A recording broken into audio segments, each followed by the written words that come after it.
ሃይ ጋይሶች እንዴት ናችሁ? ዛሬም ባበደ ቪዲዮ መጥቼላችኋለሁ። የዛሬው ቴይለር ሙቪያችን የሚሆነው ዱዊን ፓርት 3 ነው።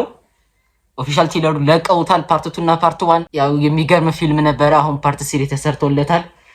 ቴይለሩን የምናየው ይሆናል። ላይክ፣ ሼር፣ ሰብስክራይብ፣ ኮሜንት ማድረግ እንዳይረሳ። ወደ ቴይለር ሙቪያችን አሪፍ ሜን ካራክተር ነው ያሉት። ያው በጣም በአሁኑ ፓርት 3 ላይ በጣም አሪፍ ነገር የምናየው ይሆናል። እነዚህ ብቻ ካስቶች እንዳይሆኑ የፊልሙ በጀት በጣም ትልቅ ነው ማለት ነው።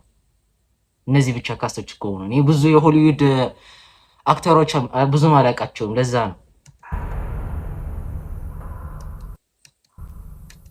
ዲሰምበር 8 2026 የሚለቀቅ ይሆናል። ላይክ፣ ሰብስክራይብ፣ ኮሜንት ማድረግ እንዳይረሳ።